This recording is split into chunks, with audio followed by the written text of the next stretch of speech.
Hujambo na karibu mtazamaji wa Zone Media. Jina langu naitwa Victor Moshi. Mtazamaji, hapa kuna ripoti ambayo nakuletea inayozungumzia vita ambavyo vinazungumzwa kwamba huenda vikatokea katika nyakati za usoni baina ya Israel na Iran baada ya kile ambacho kilitokea mwezi wa 6 kwenye vita vya siku 12 kati ya Israel na Iran. Ripoti hii mtazamaji nimekuandalia kwa kina ili uweze kuona ni kwa jinsi gani hali katika ukanda Mashariki ya Kati bado sio salama kabisa, huku kila taifa likijiandaa, ambapo Irani inasemekana kwamba ndilo taifa ambalo linajiandaa zaidi kwa kuweza kutengeneza na kuongeza idadi ya makombora ya masafa marefu ya kufika moja kwa moja katika taifa la Israel. Vita vya siku 12 kati ya Israel na Irani viliacha wazi ukweli mmoja muhimu: mgogoro huu haujamalizika. Badala yake, kilichopatikana ni kipindi cha utulivu wa muda ambacho pande zote mbili zinakitumia kujipanga kwa hatua inayofuata. Irani imechukua mkondo wa kuongeza uzalishaji wa makombora kwa kasi, ikilenga mbinu ya wingi ili kufurika na kuvunja taratibu mifumo ya ulinzi wa anga ya Israel. Taarifa za wataalam zinaonyesha kuwa Tehran inalenga uwezo wa kurusha zaidi ya makombora 2000 katika shambulio moja la Israel, kiasi kikubwa zaidi ya mashambulizi ya Juni ambayo yalijumuisha makombora ya balistiki 550 na ndege zisizo na rubani zaidi ya 1000. Licha ya idadi kubwa ya vizuizi, mashambulizi hayo bado yaliua watu 28 nchini Israel na kujeruhi maelfu, wakati Irani yenyewe ilipoteza takribani watu 900 hadi 1060 kulingana na takwimu za serikali na ripoti huru. Katika vita hivi, hatua ya Marekani ilikuwa ya kuongeza hatari ya mzozo. Takribani siku 9 tangu mapigano kuanza, Marekani ilifanya mashambulizi ya moja kwa moja dhidi ya vituo muhimu vya nyuklia vya Iran, ikiwemo Fordo, Natanz na Isfahan, ikiwa ni mara ya kwanza katika miongo kadhaa kuchukua hatua ya aina hiyo.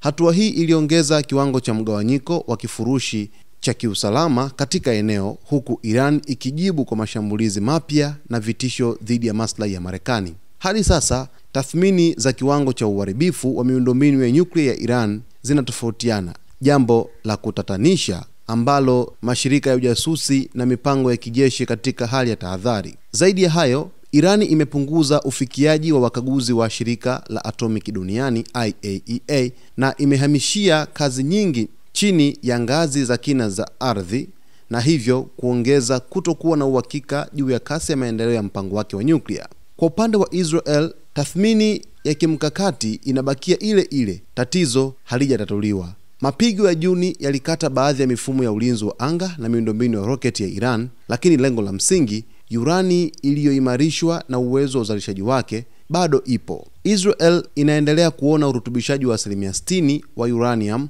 kama mstari mwekundu usio na matumizi ya kiraia, msimamo unaungwa mkono waziwazi na Marekani na washirika wengi wa Ulaya.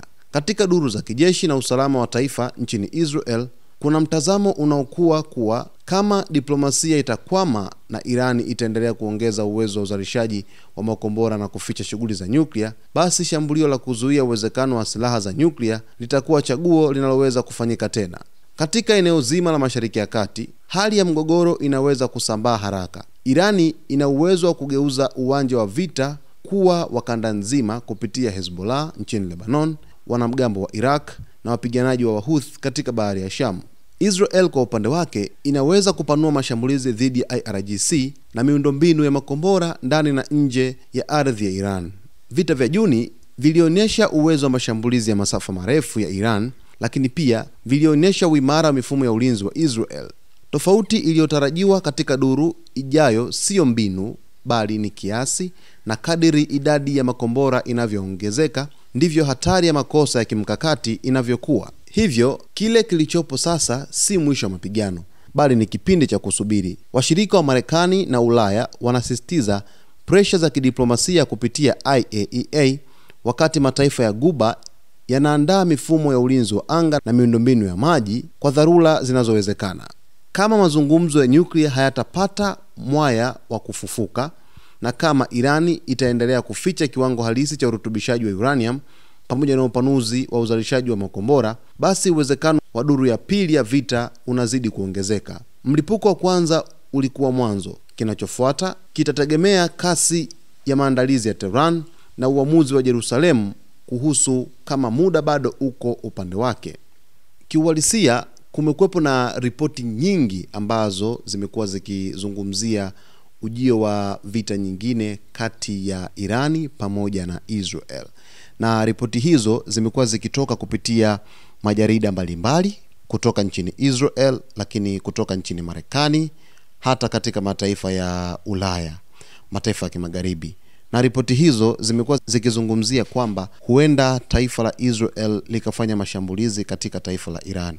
Na hata katika kauli nyingi za viongozi wa Iran wamekuwa wakionya kwamba uchokozi wowote ambao utafanywa au utaanzishwa na taifa la Israel kwenda katika taifa la Iran, sehemu yoyote ile, basi Israel italipa gharama kubwa kwa mashambulizi ambayo Irani itakwenda kuyajibu. Kuna mpango ambao taifa la Iran limeweza kuuandaa.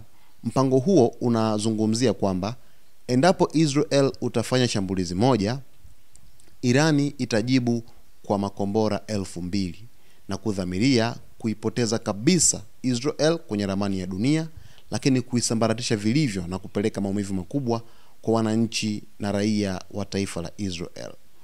Sasa maonyo hayo ambayo viongozi wa Iran wamekuwa wakiyazungumza na kuyatoa kwenda moja kwa moja kwa uongozi wa serikali ya Waziri Mkuu Benjamin Netanyahu yanaakisi na yanaashiria maandalizi makubwa ambayo taifa la Iran limejiandaa na linazidi kujiandaa na litazidi kujiandaa katika nyakati zijazo kwa mustakabali wa kulinda watu wake, lakini nchi kwa ujumla na miundombinu yote ambayo ipo katika taifa la Iran. Hususan miundombinu ambayo inalengwa zaidi na taifa la Israel na Marekani nchini Iran ni ile miundombinu ya nuclear, yani ya kurutubisha uranium, ambazo taifa la Iran limesema kwamba linataka kutumia matumizi ya amani kwa kutumia kwenye nishati ya umeme, lakini dawa pamoja na nishati ya mambo mengine katika taifa hilo.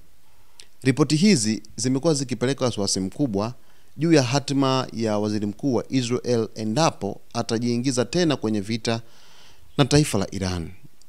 Lakini Israel imekuwa ikitishia kwamba wanaweza wakatumia nguvu za kijeshi ili kuweza kufanya mchakato wa utengenezaji wa nyuklia nchini Iran kurudishwa nyuma, kwa sababu endapo mazungumzo yatafeli, basi moja kwa moja Israel itabidi sasa iweze kutumia nguvu ili kuweza kurudisha mpango huo nyuma, kiasi ambacho kinapeleka hofu duniani kwa ujumla, lakini kinaleta mustakabali wa sintofahamu, kwa sababu mashambulizi yale ya Juni 12 yalipeleka madhara makubwa sana katika taifa la Israel, madhara makubwa katika taifa la Iran, hadi kufikia Irani kupoteza makamanda wake wa ngazi za juu kabisa jeshini, wanasayansi wake wa nyuklia, lakini Rais Masoud Pezeshkian pia alipona na shambulizi ambalo lilimjeruhi kidogo. Sasa ni jinsi gani tension inaongezeka kwa mataifa haya mawili makubwa katika ukanda wa Mashariki ya Kati na yenye nguvu zaidi kijeshi hapa duniani, yakiungana na mataifa yenye nguvu mengine duniani kama Marekani,